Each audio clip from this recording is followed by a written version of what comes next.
But like I just remember like he won and people were so thrilled because he was the first Green MPP. So I remember like they were panning out, and it was just like Mike. And that's Actual just like seal clapping. that's just like all I remember. I was like, yeah. Hi, I'm Jacob Kinney. And I'm Liam McPherson. It's the newest edition of your Loan Shark's favorite podcast. It's Speech from the Throne, Episode 8. We're here to bring you the latest and greatest from the halls of power. But not with more insufferable just inflation puns. We're just here to argue. Hey Jacob, what are we talking about today? Well, Liam, it's time to wrap up our tour of Confederation. We've talked about Alberta. We've talked about Quebec. We even threw in Nova Scotia there just for the shits and giggles. Now, it's time for the only other province that matters, and that's Ontario. Sorry about the rest of you, Canada, but it just never mattered in the first place. These are his words, not mine, listeners. Ontario is the true Canada, and June of this year, the true Canada, Ontario, is going to be having its provincial election.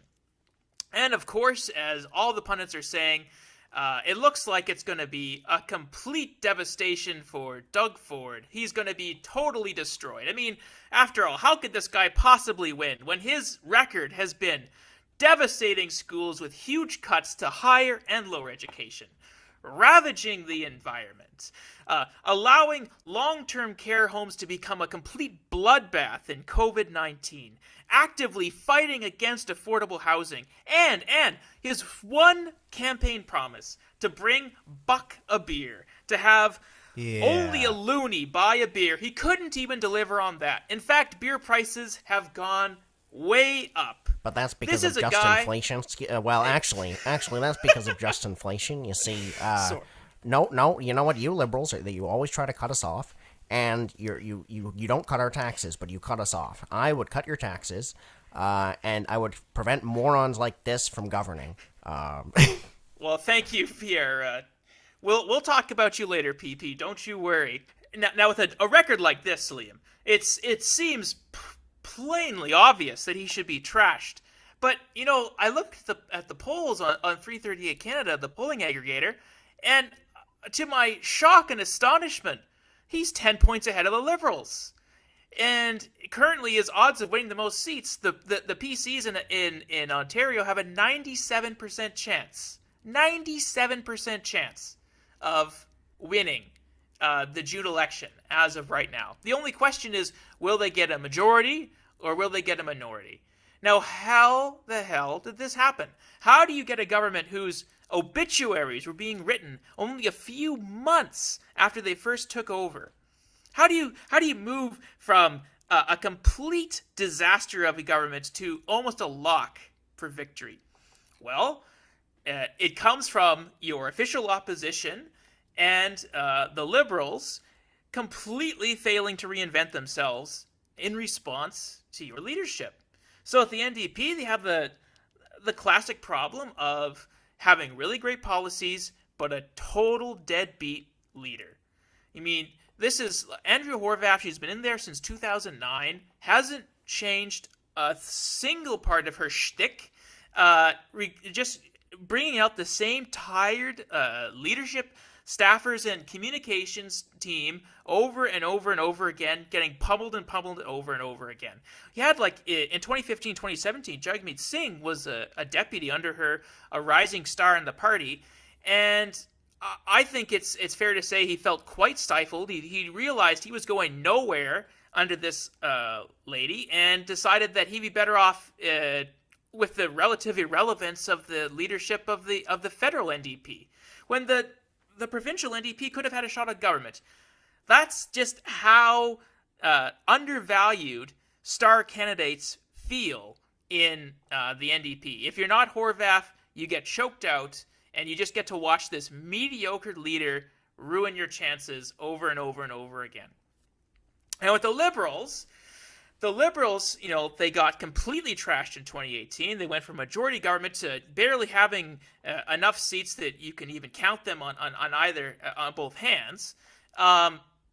And rather than completely reinventing themselves, they're just going right back to the same old conservative liberal playbook where when one is out of power, they criticize the other for doing something that they're going to do immediately once they get power themselves, and we just go back and forth, rather than actually changing any policy, reworking what they're doing, atoning for their past sins. We got a guy, Del Duca, that's still very connected to all of the problems that the liberal regime held before, without really any plan to move forward. So this is what I propose, Liam. Ford is ahead, but he's not, like, invincible. This is not Jason Kenney in 2019, where he's going to win a majority of the votes and there's just no way to stop him. He's barely at 40%. He's like at 38 right now. If the Liberals and NDP worked a little bit closer together, like they're doing right now with the federal tier, they can easily get rid of this guy. And he needs to be gotten rid of. So this is what I sort of would propose. They need to think of themselves as working more as sister parties. And I do think that the public is ready for this shift. The public, they like the NDP's ideas, but they're a little bit worried that they could be a little bit too Looney Tunes. The public, I think, likes the stability of the Liberals, but they also feel that they're just morally corrupt, and not without reason. But if they start to deal with each other, they can solve each other's faults. What I'd recommend for stage one of this is a regional breakdown. The NDP has a strong regional presence in southwestern Ontario. If the Liberals withdrew from that area, they could actually be in contention for a lot of those seats against the PCs. The Liberals in the suburbs of Ottawa and Toronto also have really strong abilities to perform if the NDP was able to vacate as well and support the Liberals. I think they can do, and of course you can fight over the seats in the cities, like in Ottawa and Toronto proper, because the Conservatives have little chance of winning in either. I think with a simple regional distribution, you can cut Ford, prevent him from forming a minority, rather than right now the Liberals and NDP are just trying to see who can be more mediocre than the other, who can outflank the other in dullness, and they're going to end up basically allowing Ford to walk over both of them. And for the record, we just can't let that happen. I mean, 4 years of Ford is bad enough. 4 more years is going to be a disaster. I knew 4 more years was coming. But anyway, I agree with much of what you said. Oh no, listeners, we're not. I don't know. How dare you, Liam? We're gonna get hot under the collar, but like not at each other. So if you're expecting that, I mean, we might. Who knows what'll happen? But like, I don't have much negative to say about that. I have a lot to say about it though, and I mean, I think what you said about the NDP is to date on point. You know, the NDP.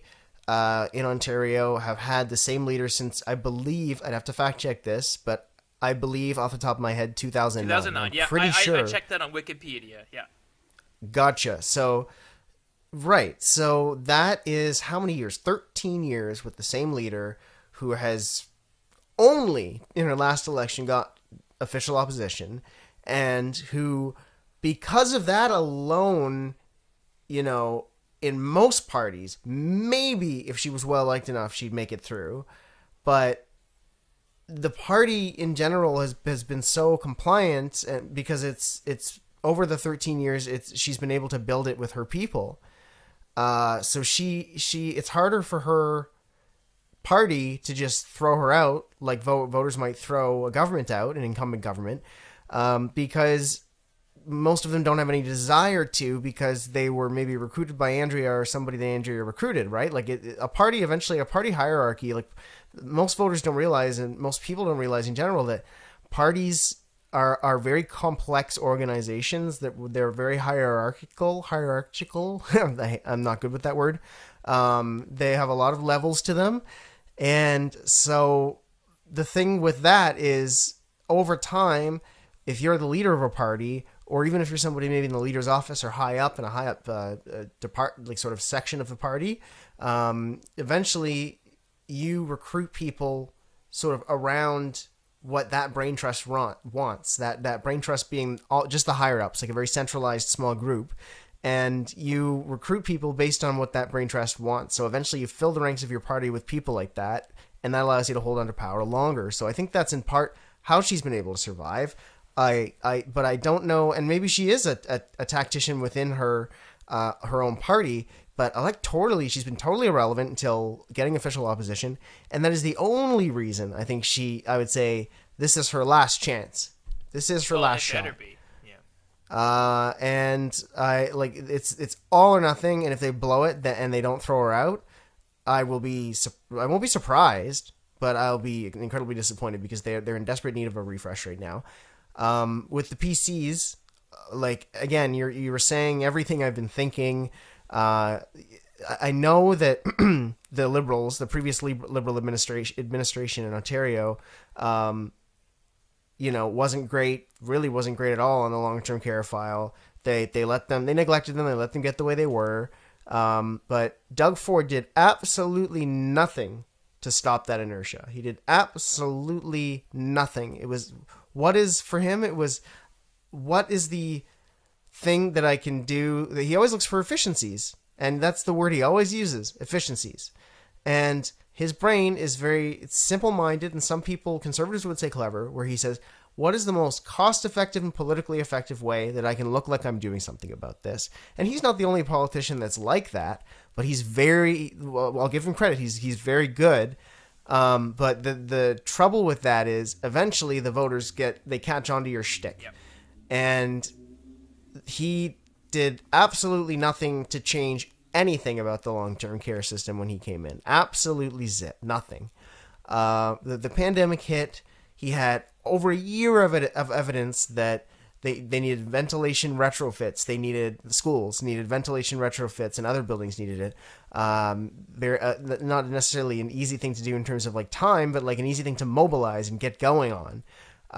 He had over a year to do something about that. He didn't even bother. N95s are by far the best form of protection. That's been scientifically clear for quite some time now. Cloth masks aren't horrible, but if you're going to wear a cloth mask, you'll probably want to double up. Even surgical masks, you want to double up. That's become common knowledge for quite some time. There's been a bunch of evidence. They fought nurses in court, and it took until December of 2021 for nurses to be provided N95s. They weren't provided N95s. It was an N95 shortage for the longest time, so nurses would expect to have access to that immediately. And part of that's federally there wasn't a large reservoir of PPE, so when it came time to dip into it, it went very quickly, and nurses weren't well equipped. They were only equipped with surgical masks later on. They were equipped. They fought for N95s for a long time. Doug Ford ignored them. Because he's like, well, we've already been efficient. We already gave them the surgical masks. I mean, he didn't say that, but I'm sure that was his mindset. And he's like, well, legally, the court did side with him initially, but it's very cynical. It's almost like Francois Legault and him are very similar in that regard. I know it's a bit of a digression, but I think it's an important point. The way those two govern are very similar. It's how can I look like I'm not only look like I'm doing something in the most cost-effective way, even if it's not really accomplishing anything, but also how can I crush my enemies? They've both always been very brutal politicians in that regard. And Francois Legault will fight Canada in court over Indigenous kids, like Chris was saying last episode, because he gets a rise off of it. He's like, well, look at me. I'm bringing this back to Quebec. Rah. And Doug Ford would fight nurses in court for similar reasons. Look, those damn unions. Look, I'm crushing those unions. It's their brand, and their brand it's a Mike. It's honestly not unlike a Mike Harris brand, though I will say Doug Ford hasn't been nearly as fiscally conservative as Mike Harris. The way he plays politics is very similar. It's very just brute force, and he has blood on his hands from some of the mistakes he made in long-term care. Luckily, there were a handful that chose not to follow provincial advice because it wasn't good. But most long-term care followed their advice, which was deadly because they didn't update it, and it wasn't competent advice, and it wasn't competent leadership, and he didn't spend the money, and nobody was asking for him to spend $100 billion or whatever I mean, if he did, great, but nobody was asking him for that. They were just asking him to do the upgrades to ventilation, to provide proper PPE, to make restrictions that actually were based on science and not banning kids from playgrounds and things like that, which do absolutely nothing to stop the spread of COVID-19.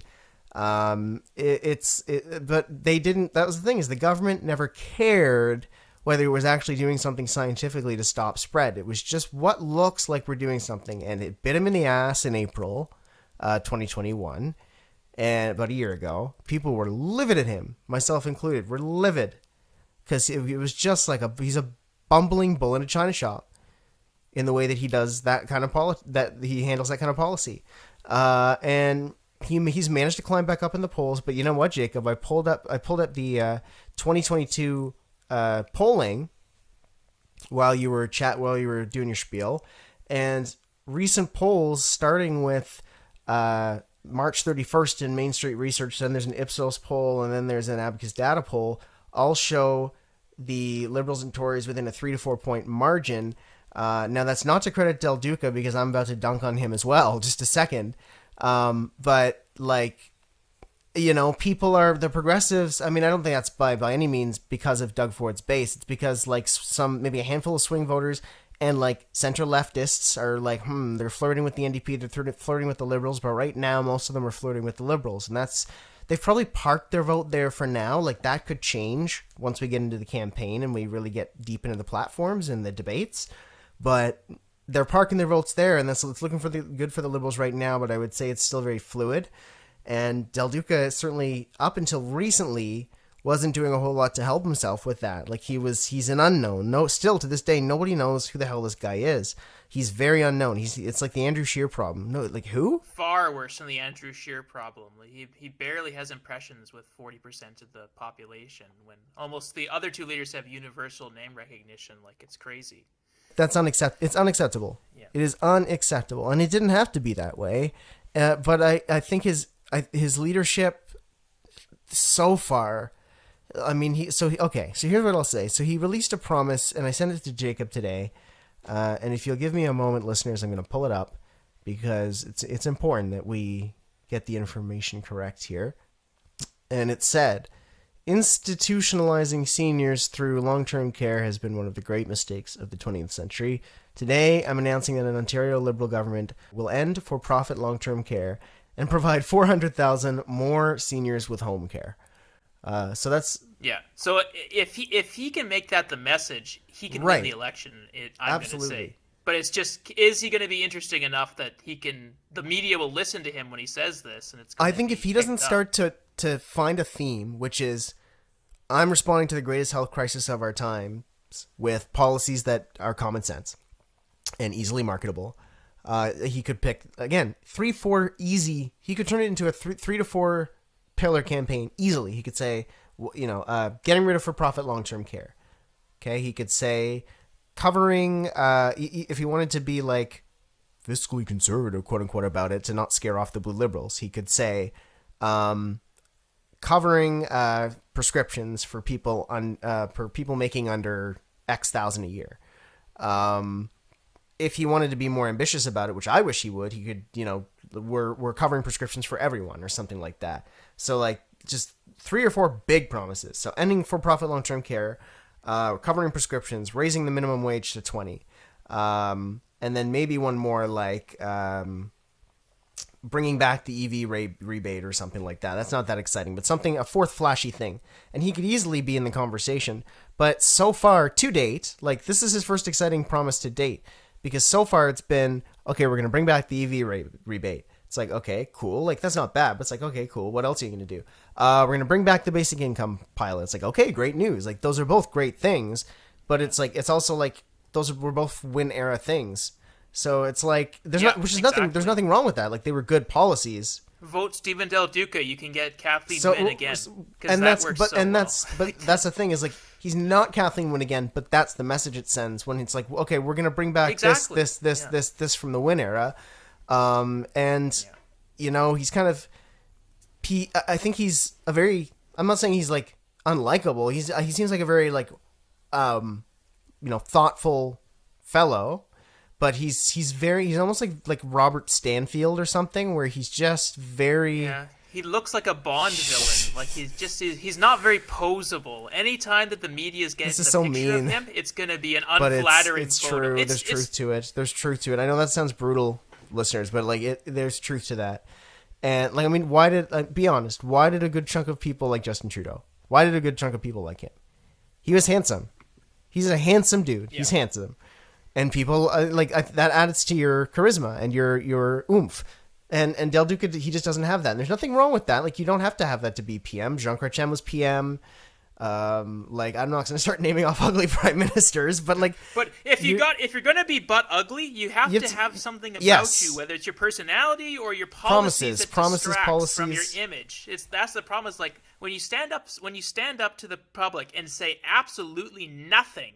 All that you're left with is the image. And when it's a revolting image, of course it's going to turn people off. Like, Justin Trudeau can stand up there and be completely vapid because whatever, he's nice to look at. Del Duca, you cannot afford to be vapid when you have a face for radio. You have to put a policy forward. So I love that when you sent me that tweet from Del Duca that he is going to promise to end privatized long-term care in Ontario. Yeah. The only problem I see with it is that it's 2 years too late.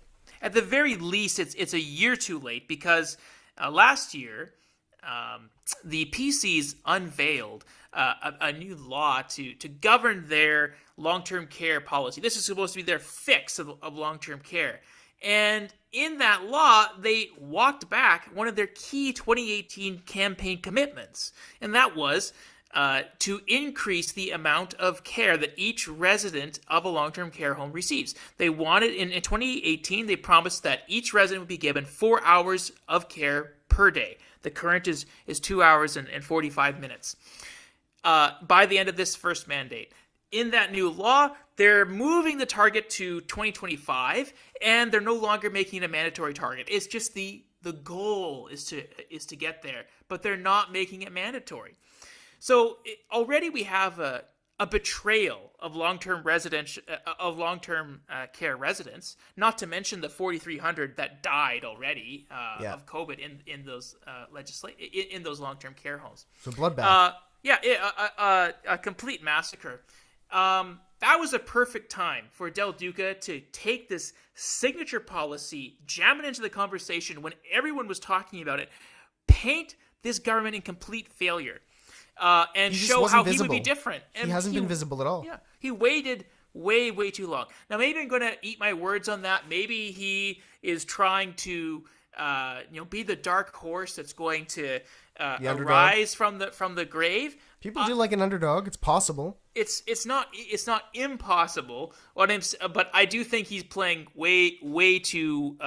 He's playing his cards way too close to his chest. And I guess the thing that would probably most convince me of that right now is a breakdown of the polling, where you have like basically a third of the province loves the premier. They're down for him no matter what he does.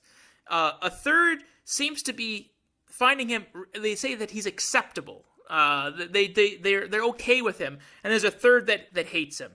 The third that hates him, that's like divided quite evenly between the Liberals and the NDP. They need to coalesce. Yeah, the third that is the third that finds Ford okay, but is looking elsewhere. The Liberals are actually leading that group, and my worry is the Liberals are looking at this and they're thinking, rather than going against Doug Ford, we just need to show that we can make minute improvements to his policies. We're going to go after his softer voters. I feel this is a huge problem for them. If they think that this is possible, I think they're lying to themselves. Because to be perfectly honest, that third of voters, they could just as easily stay home. There's a huge sure, if they're all not motivated, of Stephen why Del would Duca's they come numbers. Out? Yeah, who's going to come out because Stephen Del Duca is the leader? Who's going to come out? When you look at Stephen Del Duca's numbers, like the huge portion of his numbers is all in the don't knows or don't know very much or don't care very much. Like he's reasonably positive impressions, but it's all built on a completely false facade. So it's like you're saying, yeah, he's getting closer in the polls. Sure, I think it's built off of the softest possible voters, and he's doing absolutely nothing to reinforce them and get them closer to his camp, and that's going to be deadly for his electoral chances. If they're just parking their vote there, they're not committed. He needs to get them committed. It somehow with a compelling narrative. He doesn't have to be, like this beautiful person. He doesn't have to be if he gives people a reason. To vote for him. But he isn't giving people a compelling reason. He isn't giving people a compelling narrative. He hasn't shown why voters should suddenly forgive the Liberals after a long time in power. They had 15 years in power, a long time in power. I don't know if voters are quite convinced, rightfully or wrongfully, I don't know if voters are quite convinced that the Liberals have learned their lesson. And Del Duca isn't giving them reason to commit to them. And he could, but he's not. And he just hasn't been visible, and maybe that'll change, but he just, to date, hasn't been visible, and that's a big problem. We should write, what do you think would be the perfect 3 platform points? Because you started it, but I think we can do a little bit better than the 3 that you started with. I think Del Duca? So the ending privatized healthcare, I think that's great. Privatized long-term care. Sorry. Ending privatized long-term care. I think that's great. And then the UBI pilot. This is where I think he needs to have the same level of ambition in all 3 of those points. So rather than just saying he's going to restart the UBI pilot, do UBI. It's UBI. Yeah, exactly. Yeah, no, you're UBI right. is the thing. Like that's your evolution. You're not just restarting the things that Wynne did. You're moving past Wynne. You're showing that you've learned, that you've taken your licks, that you are now the new Liberal government, that this is your new vision. It's not just about resurrecting what failed before. So that's you know why they're not doing it? I'll tell you why. Yeah, why are they not doing it? It's because they probably have advisors or people around them that are telling them, oh no, if we actually commit to UBI, then you know what they're going to say. There go the Liberals, spend. But they're going to say that anyway. Yeah, and that's the problem. That's why I said they're focusing on that middle third of people that don't care very much. And it's just a mistake. What you got to do is convert those third people into the type that hates Doug Ford. That you got to make those people in the middle third care. If you're aiming all your policies at the people that don't give a shit, they're not going to come out and vote for you. I wouldn't say that you have to make people hate Doug Ford, though, because I think then you're still not putting the spotlight on you. They need to make people care about them. That's what they need to do. I mean, hate making people, heaping shit on Doug Ford. I'll do that any day, but that's easy, right? That's the easy route, and they don't want to take the easy route. They want to give people a reason, for sure. So, yeah, I think all good points, and I think, what to say about Horwath's chances? We really don't know. I think we do know. Like, she's slipping in the polls. She took an official opposition status and completely blew it back in 3rd place. But it's so really odd seem because to be in contention. There's such a what's the word I'm looking for? A little bit of an enigma, because they're coming out, I think, with better promises, but it's just a tired leader. So it doesn't matter with the NDP. I don't think it's that. I mean, okay, I think the NDP have 2 problems. One is their leader's been there too long. The second, for whatever reason, maybe in part because their current leader's been there for too long, they can't get out from under the specter of Bob Rae. They just can't. That's why the PCs use that line, because there's a good chunk of the population, a lot of working class people who are probably maybe even work unionized jobs, who don't want to vote for the NDP. They don't want to vote for the NDP. They want to vote for the PCs because they don't trust the NDP after Bob Rae. And I'm not saying that's fair to Bob Rae. I think it's ridiculous because we don't. To contrast that, Mike Harris, who beat Bob Rae in 1995, there was a poll of Ontarians a few years ago. I can't remember how long, but it was probably not any longer than 5 years ago. I remember reading it relatively recently. And Ontarians, when they were polled, who's your favorite premier of all time, like Ontario premier of all time, Mike Harris got it. And so it's, I know. So it's like the because the NDP are the third party, I do think they have a little bit of that third-party stigma where, and this is where it's not fair to the NDP, where Bob Rae ceased being Ontario Premier almost 30 years ago. He started being Ontario Premier 32 years ago. Shut up about Bob Rae. Get over Bob Rae. But the thing is people won't, because of the sort of third-party stigma. So the PCs use it as the easy line, like, oh, these NDP, you can't take those crazy communists seriously. Remember what Bob Rae did? Blah, blah, blah, blah. And it's so long-lasting in Ontario. It just is. So, but now the other problem is the NDP doesn't do themselves any favors because they need a leadership reset. They've needed one very badly, and they haven't taken it. So I don't think they've done any favors there. But I will say that phenomenon, the specter of Rae, isn't entirely their fault, though they could do more to overcome it, for sure. And for that reason, Doug Ford might get elected to a second term, in which case, there's a saying, you get the politician you deserve. And I don't know what deserve, but you get the politician you vote for, literally. And if you don't read the fine print, that's your fault. Yep. When you're upset at the consequences later. That's your fault. And the NDP, if we're talking about good policies, they're in this election, they're promising universal pharmacare from so far as I've read. So I think that if you're looking at your three policies, so like ending privatized long-term care homes, universal basic income, universal pharmacare, I think you've got three policies. You can door knock on any door, and you've got them. Like there are some NDP staffers or I should say volunteers that knocked on my door, and the first thing they talked to me about was rent control, which you're like, sure, that's great in the city ridings, but I own my condo, so it doesn't really mean anything to me. We're just sort of having an intellectual conversation. But if you have three policy points that are all broadly that hit broad segments of the population, that sound great, that aren't too profoundly offensive to anyone, or at the very least are going to start really good conversations to those people that are offended, you have exactly what you want, an electoral platform. Whereas right now, I think both are a little shaky. The NDP looks much better, but it's just way too long. The Liberals, it's like you have a good tweet, but not a good platform on your website. When I look you up on the Liberal platform so far, we just need to merge them together, weave a coherent message, and get a coherent messenger. Like I think there is an alternative world where Jagmeet Singh is the premier of Ontario. If Horwath had stepped aside and Jagmeet Singh had taken over, I think that he could have credibly defeated Doug Ford. Yeah, probably you need a slightly different platform than Horwath took into that election, but he was should have been his move though. Should have been his move. Yeah. That was quite a possibility. Right now it's just more. Then he'd be able to get new hospitals built. Yeah, exactly, exactly. Yeah, so there's those are the things that I'd recommend, and I don't know why the Liberals and NDP aren't willing to work together a little bit more. Like if their federal cousins are willing to do it, it just makes sense. Like at this point, they seem to be giving Ford his government, and it's just indefensible. Like it's not helping anyone. Yeah, that's all I can really say about that. Well, I mean, it's very possible, very, very possible that Doug Ford could be premier come June.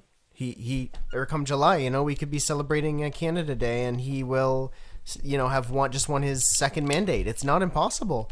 Ontarians can be very, passive because, and that's not exclusive to Ontario, Canadians in general, and a lot of countries around the world actually, if the incumbent's been in, it's just the devil they know, and about 35 to 40% of the population can be good with the devil they know. They just can be. And the reality is, under first past the post, 35 to 40 is enough, in some cases, to eke out a majority. So 40% definitely, 35, 36, you'd have to be more strategic about it, but 40 for sure. And those people, there's about 40% of the population, I would say, 35 to 40, that is just passive. And if you can pull all those people, then, which he could do plausibly, Doug Ford, then you're good. If the opposition doesn't give 5 to 10% ideally of those people a reason to not vote PC, then he very well will win. And I think we're at a crossroads. I mean, to be fair to the parties, like the campaign is just starting up, but it's just disappointing to date what we've seen from both opposition parties for different reasons. And it's appalling that Doug Ford will possibly get a pass for bumbling through the worst health crisis in 100 years. It's just appalling to me. Appalling but unsurprising. It's sick. It makes me sick to my stomach. It's like when they give Will Smith a standing ovation after his award, after he slaps someone. It makes you sick, but it's not surprising. So no, yeah. I do think that Ford is someone who he very serendipitously benefited from the fact that Jason Kenney became the most hated conservative politician in the country. Like, in the beginning of his term, he was the most unpopular premier. Like, he was consistently ranked the worst premier on any poll. It was scandal after scandal, whether he's giving Dean French's kids appointments to as agent generals or Dean French's son's lacrosse friend, and like just the stupidest fucking shit at the beginning. And then Jason Kenney comes along, Premier of Alberta, and doubles on every possible scandal. He absorbs all of the media attention. And then, of course, you have COVID that sucks up even more media attention. And just everything that Doug Ford did in the very beginning is completely forgotten about. And I think it really speaks to the ineptitude of the NDP and the Liberals that they're not reminding the public right now. Like, there is more than enough scandal in 2018 and 2019 that the public should be completely livid. And that's sort of and that's why I would like to debate a little bit about you, because I do think you need to actually convert that middle third of people. I think you do need to make the public angry about Doug Ford. I don't think you need to do it right now, because it's probably too late maybe, but they should have done it a while ago. Like, it's really upsetting to me when I read Abacus polls and I see that the majority of the population thinks that the province is going in the right direction, that doesn't need to change. That's profoundly disturbing that we can see a government that is doing everything wrong on every possible factor, just not quite as wrong as Jason Kenney, and it's not alerting the public to what's going wrong. And but I mean, it's not as if the Ontario public on average is some people, certainly some Ontarians are aware of what Jason Kenney's up to, but I would say by and large they aren't. It's just a remarkable difference. I think it's just, and maybe that's what you were trying to get at, is it's just a remarkable difference in how Albertans and Ontarians sort of behaved in terms of polling. Ontarians are just famously very, and again, a lot of provinces are like this, but for some reason particularly, Ontarians are very passive with the incumbency factor. They just are. And like the majority of Ontarians probably have a short memory. Like there's probably a lot of scandals to us that they just didn't know about, or that they didn't care about, or didn't read into. So if they're asked how things were going, they're like, whatever, it's fine. Like the mask mandate lifted. Like that's probably what a lot of people would say. And maybe we don't agree with the mask mandate lifting, or maybe we do. But that's what a good chunk of people would say. So it's just, it's disappointing and profound and disturbing. It's sickening, but it's not surprising. And I think we're at a crossroads here where I would argue the opposition, I mean, they should always have a moral duty to particularly the Progressive Party should have a moral duty to push the country forward. I think that's their duty. That's one of your dearest principles, and it's devastating that the two progressive parties in the province are just kind of spinning their wheels to date. And I sincerely hope the election changes something, because as of right now, it looks like Doug Ford could plausibly just kind of half-ass his way to a second term. Now, here's the key thing that we haven't talked about today. All opposition leaders are on record saying that they will not prop up a PC government, a PC minority. And I mean, I'd have to fact check that actually. Mike Schreiner, I'm not sure, but Andrea Horwath and Stephen Del Duca for sure. Let me just fact check that. But, okay. All right. So I fact checked it, and Toronto Star, Robert Benzie, he's the Queen's Park Bureau Chief of the Toronto Star. Great journalist. The headline is, "We won't support a minority government led by Doug Ford." All three opposition leaders Andrea Horwath, Stephen Del Duca, and Green leader Mike Schreiner. They're all on record saying that they won't prop up a PC minority. Now, it's not to say they couldn't go back on their word. I'm not saying that. Like, negotiations happen, and whether you like it or not, listeners, they happen, in backroom negotiations and phone calls and texts, and that's just how it happens, and meetings. And something could change. I'm not saying they couldn't go back on their word, but it's notable that all three of them are on record saying that they won't, and I do think that is something that voters will, if they're not already relatively aware of it, will be reminded of during the election campaign, and it will be politically damaging if the opposition parties, particularly that they're two progressive parties that are supposed to push the country forward, if they don't grow a spine and stick to their word on this, then what are they there for? Yep.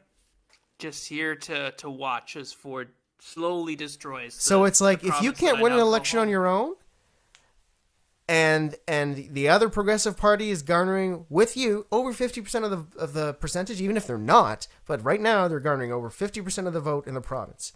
If that's how much support you're garnering, make a fucking deal and knock this clown out of office.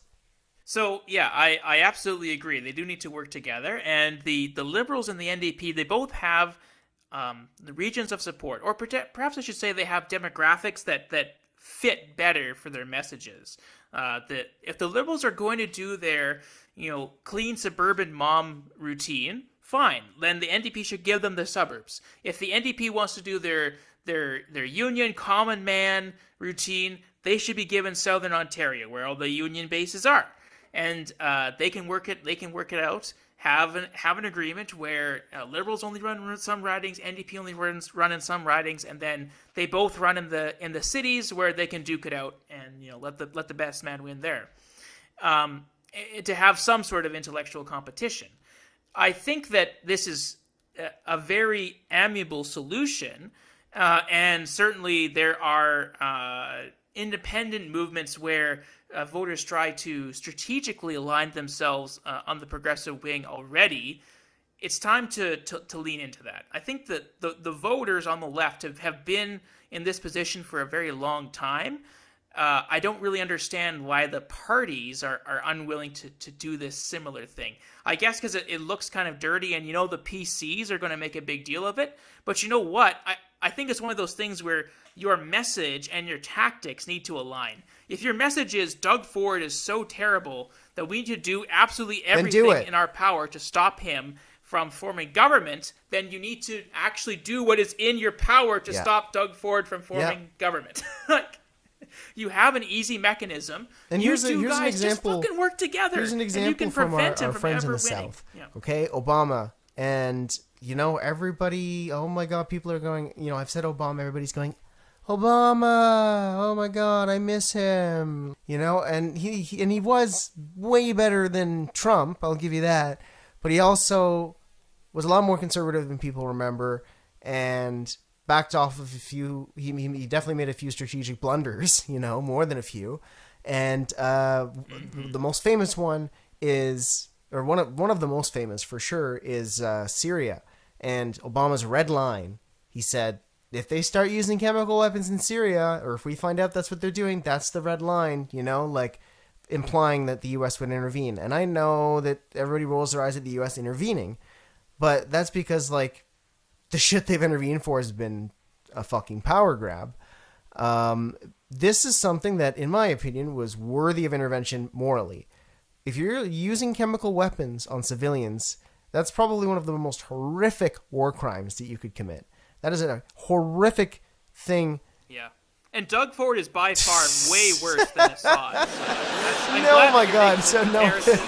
So that's not what I'm saying. But that's very funny. Very funny. Haha. So what the reason I'm making the comparison is that was supposed to be his red line morally, right? That was his red line from a moral standpoint. He had a moral obligation at that point, in my opinion, as leader of the so-called free world, to intervene. He did not intervene. He did not make significant progress after Russia annexed Crimea. Those were failures, in my opinion, on his foreign policy, on the foreign policy front. And the reason I'm making that comparison is it's similar, in my opinion, morally at this point, for the Ontario NDP and the Ontario Liberals to, if one of them can't pull it off on their own, for fuck's sake, sorry I'm swearing so much, listeners, but for fuck's sake, make a deal. Make a deal. I think you have a moral obligation to, and that's the reason I'm making the comparison with Obama's failure. He had a moral red line. These parties have been on record so much saying that Doug Ford is the arbiter in all 9 circles of Dante's hell. Then they need to put their policies and their strategies where their mouths are and put their egos aside. Yeah. And when Singh and Trudeau are already working together on the federal level and the sky hasn't fallen, you have a model to do this. Exactly. Yeah. I think we're moving into an era of politics where progressives are starting to see that the right is becoming more scary. That the right taking over is a far worse alternative than either the NDP or the Liberals taking over. I think for a long time there definitely was a base of support between the Liberals and NDP that was willing to switch either or because they disliked the Conservatives. I think we're moving into the era where the dislike has turned to genuine fear, particularly if you're someone from a racialized community, if you're someone from an LGBT community. The PCs, and under Doug Ford, should give him credit. Like he's removed himself and removed members of the caucus who were having those conversations that were giving more anti-LGBT rhetoric.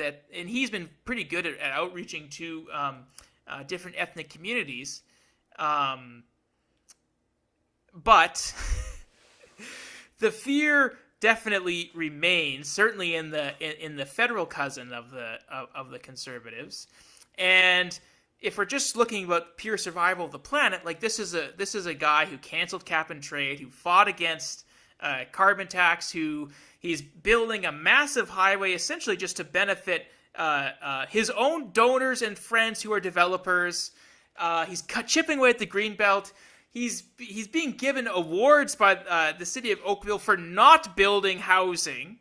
Like this is he's a guy that's making every problem that we have worse. At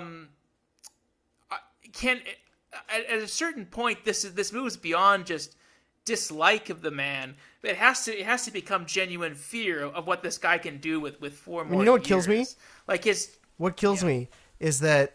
I mean, a lot of things about this kill me, to be honest. But like another one where that's like, oh, it's just like right. It should be right in front of people's faces if they just read more than 5 articles a month, or if they even read 5. I mean, people read 5 articles in a month, but people don't read as many articles as I do. And I'm not saying they should read as much as I do, but like my God, if they'd been doing any reading at all, they would know that they would have a long enough memory to remember that when this guy took power, he was the guy that came in saying he was going to essentially drain the swamp. He didn't say drain the swamp, but that was his whole platform. Like, I'm going to get these dirty liberals out of here and clean things up. Great. Let's put you in power. Let's give you a majority out of the blue.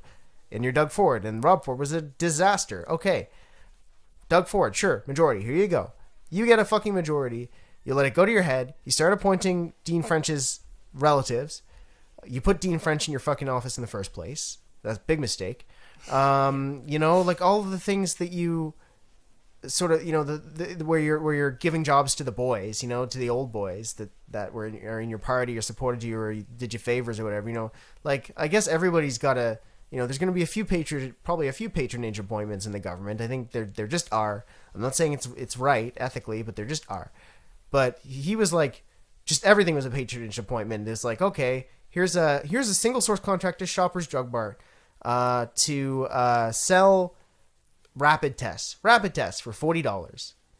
Or here's my friend. I'm gonna make the chief of the OPP. Or here's Highway 413, which is gonna help my friends at Mattamy. Or like it's very blatantly.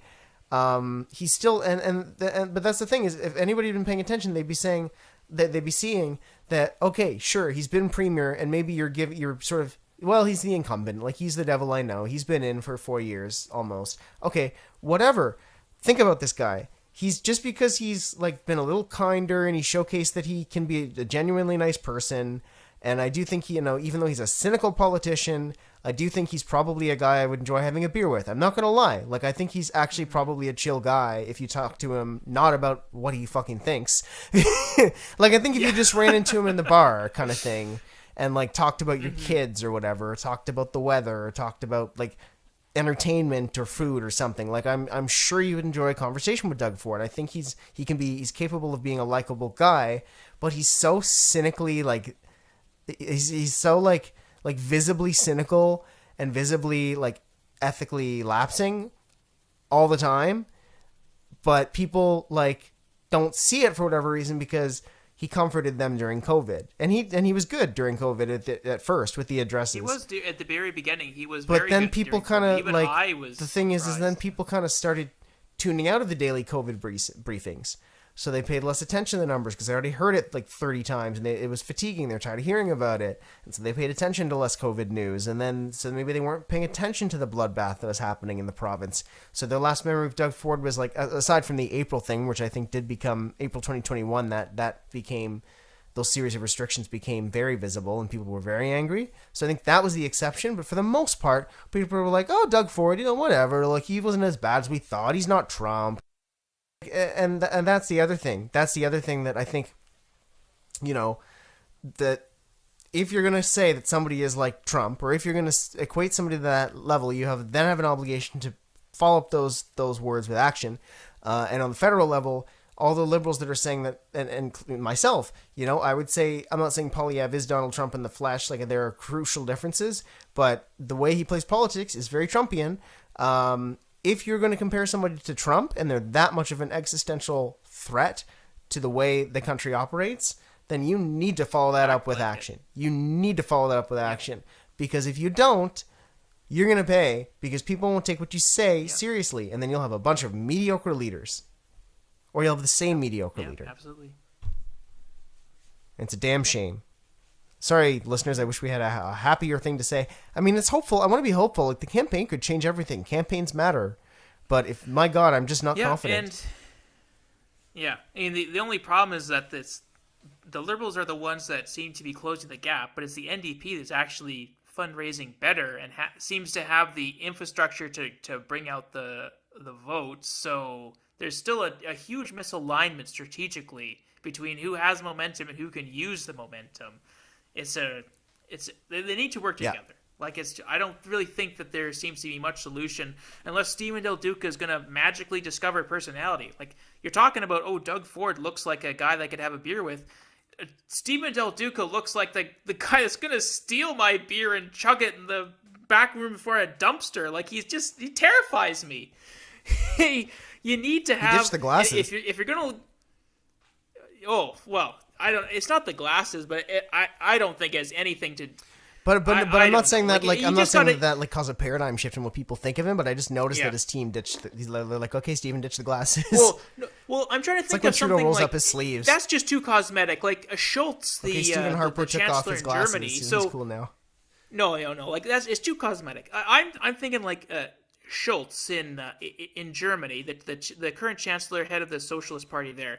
He's famous for having no personality, but he just sort of leaned into that. He's like, now people call him the Schulzenbot. There's basically like Harper Robo leaned Schultz. into that. And he sometimes he did, but he became like, I'm going to be a policy wonk, and that's going to be my thing. I'm going to always talk about policy. I'm going to always be really boring because apparently Germans like that. And I'm always going to be on the ball. I'm going to be super smart. I think if Stephen Del Duca can't get a personality, you need to lean into that. You got to be the guy that's always talking about your policies. You're really excited. If you want to be his lover, you got to get with his friends. Oh, brother, this guy stinks. It's just the way it goes.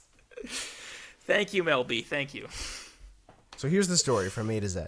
It's Z, but I refuse to say Z. That is an American word. Yeah. From a British band somehow. Yeah, I know. They used A to Z. They it's also say they chose to Americanize it for the American market. That's what selling out really means.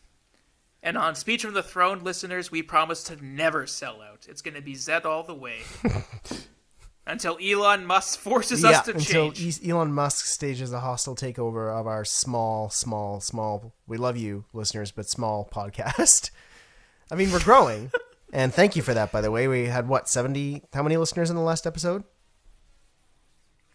Between platforms, over 70, and it's still growing. That's just that's really, really awesome to see. I don't know if this episode has proven to be as exciting as the last, listeners. We couldn't get journalists on to rant with us today. We just wanted to rant ourselves, and we hope you liked that. And stay tuned for definitely more guests in the future. I have no idea who yet, because we sort of plan that on the fly. Like, when we make this podcast, we sort of focus on what's been happening in the news the last week or so, kind of thing. Maybe sometimes 2 weeks, like if it's a very significant event, but usually like the last week or so, like a week radius almost. And so that's kind of how we operate. So I don't know who our guests are going to be, but I'm certain there will be more of them. And so stay tuned for that. Thanks for sticking with us. I hope we've been able to provide something exciting to you, a little bit of change in your routine. Maybe you don't listen to a whole lot of politics podcasts. Maybe this is like your 30th politics podcast, but whatever that is, we're happy to have you on board. And you can also send us your feedback. If you like what you heard, if there's suggestions. I've gotten some feedback that people want to receive links somehow of the sources I mentioned or Jacob mentions. I think that's a brilliant idea. I'll have to talk to you, Jacob, more about how to work that out, but I'm sure we can definitely do something. Yeah, I will definitely put a URL to my imagination. Yeah, sure. we'll do. That's where all my sources come from. Bill Gates gave us chips. Every fact and figure is entirely a product of my imagination. There's no research that goes into this. I pull everything out of my ass. No. Bill Gates gave us chips so that we can put the URLs. I auto download everything. We can put the URLs for the people on our chips, and then we can show them the QR code that links directly to the chip, and then they can just. Yeah, but I haven't got my 4th booster yet, Liam. So I don't think that I. Was that new with the 4th booster? Yeah. Oh, that makes sense. I think that's my 4th dose. Yeah. Anyway. See, if you hated that, if you loved that, if you have suggestions for what we want to talk about, if you want to hear more, to have links to the specific sources we mentioned, if you have other suggestions, anything, speechfromthethrone@gmail.com. That's speechfromthethrone@gmail.com, and we will see you in the next one. Adios.